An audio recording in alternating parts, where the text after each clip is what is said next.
Students, biology for NEET crackers channel में आपका स्वागत है।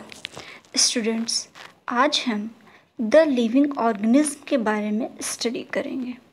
दैट मीन्स उनके मेन इम्पोर्टेंट फीचर्स देखेंगे, उनके इम्पोर्टेंट कैरेक्टर्स देखेंगे। स्टूडेंट्स, यहाँ पे देखिए कुछ इम्पोर्टेंट कैरेक्टर मैंने मेंशन किए हुए हैं, like growth, reproduction, that means self-replication, consciousness, metabolism, self-organization, interaction. Okay students, ये सारे इम्पोर्टेंट फीचर्स हैं। आप जूनियर क्लासेस से पढ़ते आ रहे हैं कि लिविंग ऑर्गेनिज्म के मेन कैरेक्टर क्या होते हैं, बट यहाँ पे आज आप वो कैरेक्टर्स के बारे में अच्छे से स्टडी करेंगे जो क्या है, लिविंग ऑर्गेनिज्म की डिफाइनिंग प्रॉपर्टी है। That means without any exceptional cases. तो सबसे पहले हम स्टडी करते हैं ग्रोथ की। देखिए ग्रोथ में यहाँ फर्स्ट लाइन क्या लिखी हुई है, it mean increase in mass and number of individual. मतलब किसी भी अगर एक प्रॉपर इंडिविजुअल का मास बढ़ रहा है और नंबर बढ़ रहा है, मतलब ग्रोथ हो रही है। देखिए नंबर का मतलब है नंबर ऑफ ऑर्गेनिज्म और नंबर ऑफ सेल्स। सेल का भी बढ़ना ही क्या कहलाता है, ग्रोथ कहलाता है। नेक्स्ट पॉइंट देखिए क्या है, the living organism growth occur from inside. मतलब इन द लिविंग ऑर्गेनिज्म मतलब किसी भी जीवित ऑर्गेनिज्म के अंदर से ही ग्रोथ होती है, बाहर से कभी नहीं हो सकती है। देखिए यहाँ एक बहुत इम्पॉर्टेंट है जो आपको ध्यान देना है कि living organism growth occur from inside. अगर पूछा जाए कि क्या नॉन लिविंग में ग्रोथ होती है कि नहीं, तो अगर बोला जाए कि हाँ हो सकती है, तो कहाँ से, एक्सटर्नली, नॉट इंटरनली। क्योंकि आप देख रहे हैं मास और नंबर, अगर कोई भी नॉन लिविंग बॉडी है उसी पे एक्स्ट्रा सब्सटेंस आके ऐड हो जाते हैं, तो मतलब नंबर बढ़ गया, मतलब ग्रोथ हुई, लेकिन कहाँ से, एक्सटर्नली हुई, नॉट इंटरनली हुई। Okay, but according to first line growth हुई। ठीक है, तो जब ये नॉन लिविंग में भी हो रहा है तो ये क्या है, ये एक्सेप्शन के साथ है, और जब एक्सेप्शन के साथ है तो क्या है, ये डिफाइनिंग प्रॉपर्टी नहीं है, सिर्फ क्या है, एक प्रकार का कैरेक्टर है, ना कि डिफाइनिंग प्रॉपर्टी। ये बहुत इंपॉर्टेंट लाइन है, ध्यान रखिएगा। It is not a defining property of living organism. Okay, एक और इम्पॉर्टेंट बात मैं आपको बताना चाहूँगी स्टूडेंट्स, कि जो प्लांट्स होते हैं वहाँ पे भी ग्रोथ होती है और एनिमल्स में भी ग्रोथ होती है, लेकिन एनिमल्स की ग्रोथ एक अप टू एज तक होती है, एक टाइम पीरियड के बाद स्टॉप हो जाती है। बट जो प्लांट्स होते हैं उनमें जो मेरिस्टेमेटिक सेल्स होते हैं, जो मेरिस्टेमेटिक पार्ट्स होते हैं, वहाँ पे क्या होता है, ग्रोथ हमेशा चलती रहती है लाइफ टाइम तक। जब तक वो प्लांट रहेगा कहीं ना कहीं किसी न किसी पार्ट में ग्रोथ होगी उसकी। क्यों? क्योंकि मेरिस्टेमेटिक सेल्स प्रेजेंट होती हैं। ये मेरिस्टेमेटिक सेल्स क्या हैं, वो सेल्स जिनमें सेल डिवीज़न की कैपेसिटी लाइफ टाइम तक बनी रहती है। जब तक प्लांट होता है तब तक ऐसी सेल्स को क्या बोलते हैं, मेरिस्टेमेटिक सेल, और ऐसे एरिया को क्या बोलते हैं, मेरिस्टेमेटिक एरिया। ओके स्टूडेंट्स, हम लोग नेक्स्ट कैरेक्टर पे चलते हैं, नेक्स्ट फीचर पे, जो कि क्या लिखा हुआ है, रिप्रोडक्शन या सेल्फ रेप्लिकेशन। मतलब कि खुद से ही किसी नई चीज़ का निर्माण करना, उसको क्या बोला जाता है, सेल्फ रेप्लिकेशन या रिप्रोडक्शन। देखिए यहाँ फर्स्ट लाइन लिखी हुई, refer to production of progeny. That means नए प्रोजनी, नए संतान की उत्पत्ति होना क्या कहलाता है, रिप्रोडक्शन कहलाता है। यहाँ देखिए नेक्स्ट पॉइंट लिखा हुआ है, प्रोजनी फीचर मोर और less similar to those of parents. Means जो प्रोजनी मतलब जो न्यू बॉर्न बेबी है, जो नई जनरेशन है, उसके जो फीचर्स हैं, उसके जो लक्षण हैं, वो बहुत अधिक या बहुत कम, दोनों तरह से क्या हो सकते हैं, प्लांट पेरेंट से मिलते जुलते हैं। क्यों? क्योंकि आप जानते हैं कि सेक्सुअल रिप्रोडक्शन बाई पेरेंटल होता है। मीन्स फादर के भी कैरेक्टर और मदर के कैरेक्टर दोनों ही क्या होते हैं, न्यूबॉर्न बेबी में या न्यू प्रोजनी में इन्वॉल्व होते हैं। इसीलिए बोला जाता है कि इसके कैरेक्टर क्या हो सकते हैं, ज़्यादा और कम मिलते जुलते हो सकते हैं। नेक्स्ट पॉइंट क्या लिखा है, देखिए, it is a character of living organism but it is not a defining property. देखिए क्या, ये एक प्रकार का लक्षण है, लेकिन ये भी डिफाइनिंग प्रॉपर्टी नहीं है। क्यों? क्योंकि अगर ये डिफाइनिंग प्रॉपर्टी है तो इसका कोई एक्सेप्शन होना नहीं चाहिए, लेकिन आप जानते हैं इसका एक्सेप्शन है, कौन है? Human unfertile couple. आप देखते हैं कि बहुत से ह्यूमन में बहुत से ऐसे हैं इंटरसेक्सेस हैं जो कि क्या है, आगे फर्टिलिटी नहीं कर सकते हैं, तो इसका एक्सेप्शनल केस है। इसके अलावा म्यूल भी एक एक्सेप्शनल केस है। म्यूल क्या होता है? म्यूल जो है एक अनफर्टाइल जो है लिविंग ऑर्गेनिज्म है जिसकी नई जनरेशन नहीं आ सकती है, तो वो भी क्या है, एक एक्सेप्शनल केस है। इसी कारण कह सकते हैं कि रिप्रोडक्शन भी क्या है, डिफाइनिंग प्रॉपर्टी नहीं है। नेक्स्ट स्टूडेंट हम चलते हैं, नेक्स्ट जो क्या फीचर आता है, कॉन्शियसनेस। कॉन्शियसनेस में देखिए पहले ही लिखा बहुत important line, it is a defining property, मतलब यह डिफाइन कर सकता है कि कौन नॉन लिविंग है, कौन लिविंग है। देखिए इसके नेक्स्ट पॉइंट लिखी हुई, the most complicated feature. Most complicated feature इसलिए क्योंकि आप समझते हैं कि आपके चारों ओर वातावरण में क्या एक्टिविटीज़ हो रही हैं, ये आप समझते हैं, ओके। तो ऐसे ही जितने भी लिविंग ऑर्गेनिज्म हैं उन सब को ये पता होता है कि उनके चारों ओर कैसी एक्टिविटीज़ हो रही हैं, किस प्रकार से प्रक्रिया चल रही है। अगर उनकी बॉडी पे कोई एक्टिविटी हुई तो उनको एहसास होता है, उनके चारों ओर कुछ बदलाव हुआ तो उनको एहसास होता है। तो इस तरह से क्या है, वो अपने वातावरण के प्रति जागरूक है, अवेयर है, ठीक है। तो ये जो एक इम्पॉर्टेंट फीचर है ये सिर्फ और सिर्फ किसी भी लिविंग ऑर्गेनिज्म में हो सकता है, किसी भी नॉन लिविंग में इसका कोई रोल नहीं है। इसीलिए बोला जाता है कि कॉन्शियसनेस क्या है, डिफाइनिंग प्रॉपर्टी है।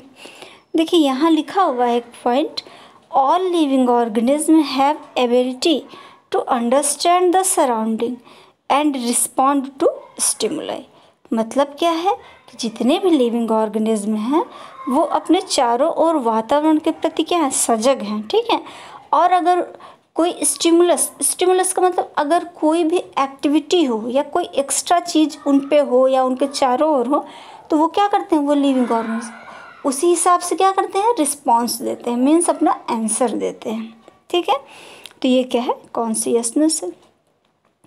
देखिए एक और इम्पॉर्टेंट लाइन लिखी हुई है कि human being is the only organism who is aware of himself that is has self consciousness. क्या बोला गया है कि जो ह्यूमन बीइंग है वही केवल एक ऐसे ऑर्गेनिज्म हैं जो खुद को अवेयर रख सकते हैं, ठीक है। मतलब सेल्फ कॉन्शियसनेस की प्रॉपर्टी शो करते हैं खुद से ही, ठीक है। तो ये क्या हो जाएगा, ये भी आपका एक डिफाइनिंग प्रॉपर्टी हो जाएगा जो कि बहुत ही इम्पोर्टेंट है, ओके। नेक्स्ट स्टूडेंट्स, नेक्स्ट हम चलते हैं, नेक्स्ट प्रॉपर्टी आपको देखने को मिलती है क्या, मेटाबॉलिज्म। देखिए बहुत इम्पोर्टेंट लाइन, क्या लिखा हुआ है, it is the sum total of all the chemical reaction occur inside the body. मतलब क्या है कि जितनी भी बायोकेमिकल एक्टिविटीज़ इंटरनली हमारी बॉडी के अंदर हो रही हैं वो क्या कहलाती हैं, मेटाबॉलिज्म कहलाती हैं, ठीक है। और देखिए इम्पोर्टेंट लाइन है, it is a defining feature of all living organism without exception. Most important line, ध्यान रखिएगा, इसका भी कोई एक्सेप्शन नहीं है, ये भी क्या है, डिफाइनिंग फीचर है लिविंग ऑर्गेनिज्म का, ओके। स्टूडेंट्स मेटाबॉलिज्म के बारे में मैं आपको और थोड़ा जानकारी देना चाहूँगी। मेटाबॉलिज्म एक्चुअली दो प्रोसेस से मिलके बना है। एक प्रोसेस का नाम है कैटाबॉलिक एक्टिविटी, दूसरी प्रोसेस का नाम है anabolic activity. Catabolic activity plus anabolic activity, इन दोनों के सम को क्या बोलते हैं, मेटाबॉलिज्म बोलते हैं, ओके। तो यहाँ बोला जाए कैटाबॉलिक क्या है, एनाबॉलिक क्या है, तो थोड़ा सा आप सुन लीजिए।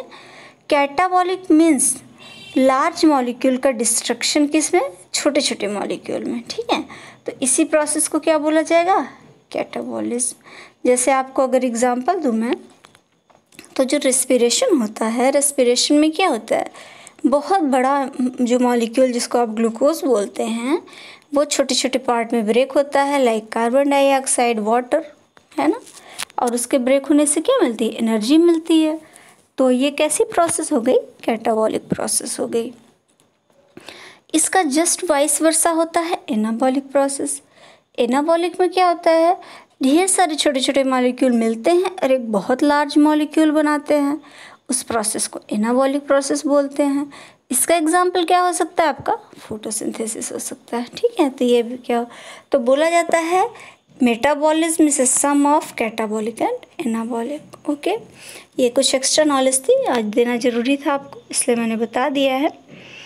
नेक्स्ट चलते हैं हम लोग नोट पॉइंट पे। देखिए यहाँ नोट पॉइंट लिखा है, isolated metabolic reaction outside body of organism that means in vitro is neither living nor non living. देखिए इस पूरी लाइन का एक मतलब है, इन विट्रो मतलब लैब में जब स्पर्म और ओवा रखे जाते हैं, फिर फर्टिलाइजेशन होता है, जाइगोट बनता है, फिर उसको ट्रांसफ़र किया जाता है मदर की यूट्रस में। तो ये जो प्रोसेस होती है कि बाहर जो फ्यूज़न किया जाता है लैब में, तो उसको क्या बोला जाता है? In vitro. ठीक है, इन विट्रो एक्टिविटी आप बोल सकते हैं, इन विट्रो रिएक्शन। तो चूँकि देखिए बॉडी के बाहर हो रहा है, ठीक है, तो क्या है, सेल्स तो मतलब स्पर्म हो तो लिविंग कंडीशन में रखे गए हैं। ठीक है, तो क्या है, तो एक प्रकार से क्या है, नॉन लिविंग तो हुआ नहीं। ठीक है, और इसको पूरी तरह से आप लिविंग भी नहीं बोल सकते हो। तो एनसीईआरटी ने ऐसे लिख ही दिया है कि neither living nor non living. Next point लिखा हुआ है, in vitro are not living thing but surely living reaction.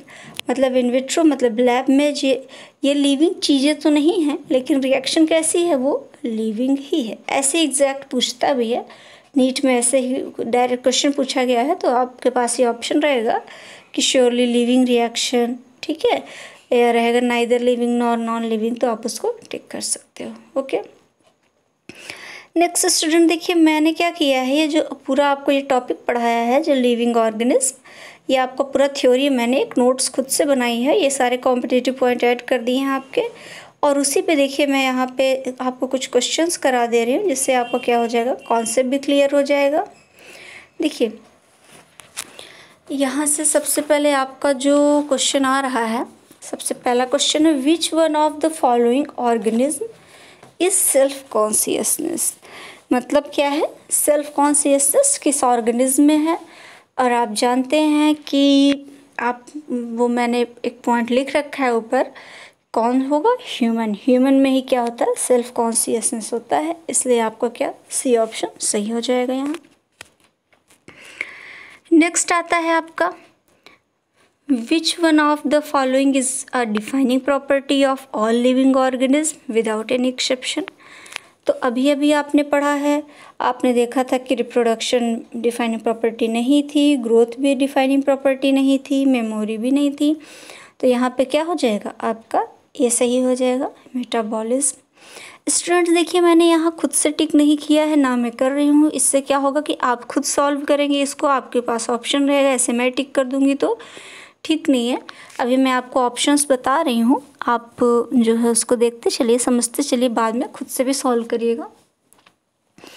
Next है, in living organism growth occur. अभी मैंने आपको समझाया था कि अगर लिविंग ऑर्गेनिज्म की बात कर रहा है तो ग्रोथ कहाँ से होना चाहिए, फ्रॉम इनसाइड। तो इसलिए आपका इसमें बी ऑप्शन सही हो जाएगा। फिर नेक्स्ट है, in living organism growth means an increase in. ये भी मैंने लिख रखा है, ये भी कॉम्पिटिटिव पॉइंट ही है। इसमें देखिए पहले में सिर्फ मास लिखा है, दूसरे में नंबर ऑफ इंडिविजुअल लिखा है, तीसरे में मास और नंबर ऑफ इंडिविजुअल दोनों लिखा है, और डी में थिकनेस लिखा है। तो आप जानते हैं इसमें भी सी ऑप्शन सही हो जाएगा, both in mass and number of individual. Next आता है आपका fifth, which one of the following is a property of living organism but not a defining feature. कौन जो है, अब यहाँ आपको साफ दिख रहा है कि पहला ही रिप्रोडक्शन क्या था, डिफाइनिंग फीचर था ही नहीं, और वही पूछा है कि कौन नहीं है, तो साफ आपका रिप्रोडक्शन हो जाएगा। मेटाबॉलिज्म था ही, कॉन्शियसनेस था ही, सेल्यूलर ऑर्गेनाइजेशन मतलब वही सेल्स का बनना, जो कि आपका जो है कौन मतलब डिफाइनिंग फीचर है। तो इसलिए क्या मेन कौन नहीं है, तो रिप्रोडक्शन नहीं है। नेक्स्ट आता है isolated metabolic reaction in vitro. जो कि मैं आपको पहले ही बता चुकी हूँ, अभी अभी आया था। प्रॉपर्टी ऑफ लिविंग ऑर्गेनिज्म गलत है। श्योरली लिविंग रिएक्शन, इसके पहले आपने दिखा है वहीं पे, श्योरली लिविंग रिएक्शन है। और C both living as well as non living, ये रॉन्ग ऑप्शन है। डिफाइनिंग प्रॉपर्टी, ये भी रॉन्ग ऑप्शन है। तो आपका 6 में क्या सही हो जाएगा? बी सही हो जाएगा। ओके, फिर नेक्स्ट चलते हैं हम लोग 7 पे। Which one of the following is the most complicated feature of living organism. तो स्टूडेंट्स इसकी बात करते हैं, कौन जो है कॉम्प्लिकेटेड फीचर है। तो ये लाइन भी लिखी हुई है, डायरेक्ट मैंने लिखी है कि आपका रिप्रोडक्शन है नहीं, ग्रोथ सेल्फ ऑर्गेनाइजेशन नहीं है, हार्मोनल कोऑर्डिनेशन नहीं है। आपका डी ऑप्शन सही हो जाएगा। Ability to understand the surrounding and to respond the stimuli, आप जानते हैं यही ऑप्शन सही है। इसको कॉन्शियसनेस आपने बोला था। फिर नेक्स्ट आपका 8th क्वेश्चन आता है, which one of the following is not defining property of all living organism. ये आप जान रहे हैं, मेटाबॉलिज्म है, कॉन्शियसनेस है, सेलुलर ऑर्गेनाइजेशन है।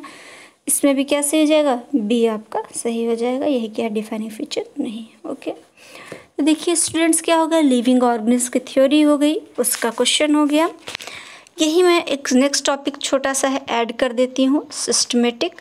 यहाँ पे देखिए सिर्फ सिस्टमेटिक की मैंने बात की, इसके आगे टैक्सोनॉमी आएगा तो उसको अलग से पूरा पढ़ाऊँगी, उसको क्वेश्चंस कराऊँगी। अभी क्या है सिस्टमेटिक, देखिए ये भी नोट्स मैंने मेंशन की है, कॉम्पिटिटिव नोट्स है आपका। देखिए सिस्टमेटिक है क्या, सबसे पहले इसका पॉइंट देखिए, this is a branch of biology deals with the study of identification, naming and orderly grouping या क्लासिफिकेशन। मतलब बायोलॉजी की वह ब्रांच जिसमें आप किसी भी चीज़ को आइडेंटिफाई करते हैं, उसका नाम देते हैं, फिर उसको एक ऑर्डर में रखते हैं। ऑर्डर मतलब क्लासीफाई करते हैं, ठीक है, उसको क्या बोलते हैं? सिस्टमेटिक बोलते हैं।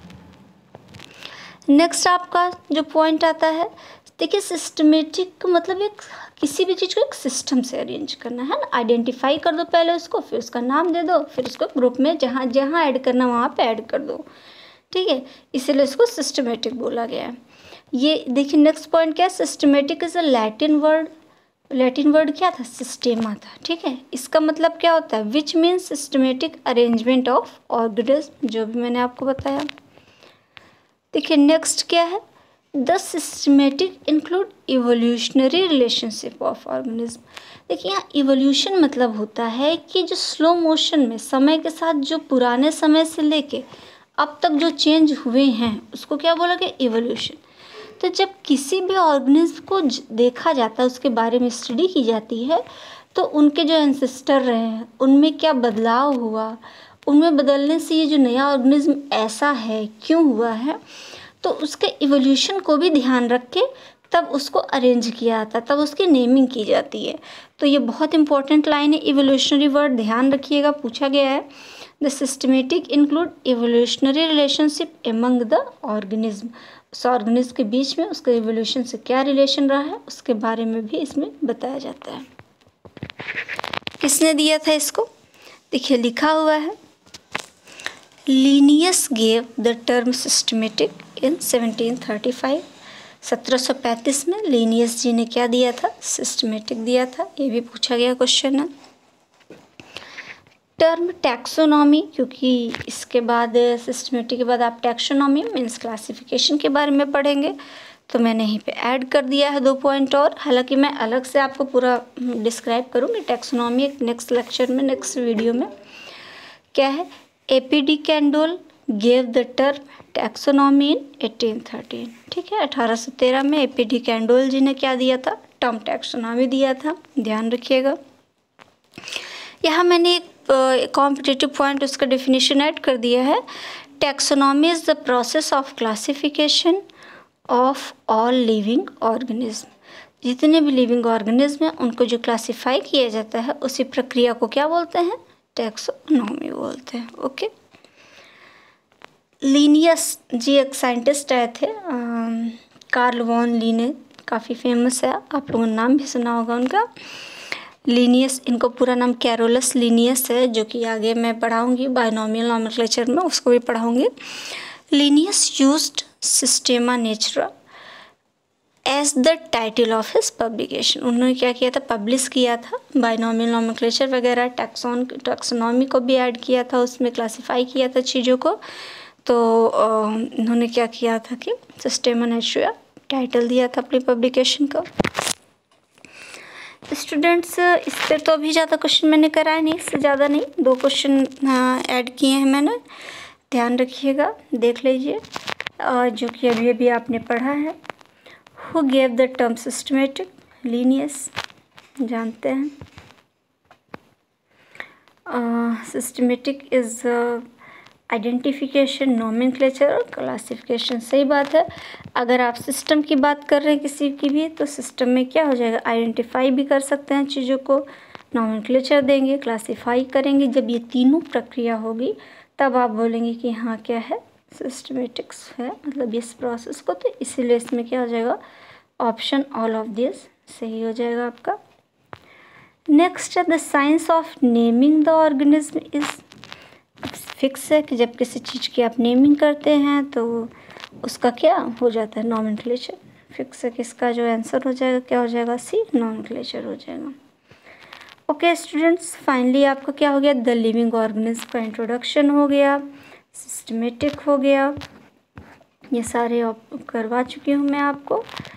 अब आपको क्या करना है कि इसको अच्छे से देखिए, ये प्रॉपर वे में आपकी सारी एक नोट्स फॉर्म में मैंने तैयार की है आपको, कि आपको प्रॉब्लम ना हो। सारे क्वेश्चंस इसमें ऐड किए हैं मैंने, और स्टूडेंट्स आगे भी यही रहेगा। अब इसके बाद क्या, इसके बाद मैं आपको टैक्सोनॉमी पढ़ाऊँगी, टैक्सोनॉमी, बाइनोमियल नोमेनक्लेचर, और उसके हर टॉपिक के जैसे जैसे मैं टॉपिक पढ़ाऊँगी साथ में उसके आपके सारे क्वेश्चंस कंप्लीट होते जाएंगे।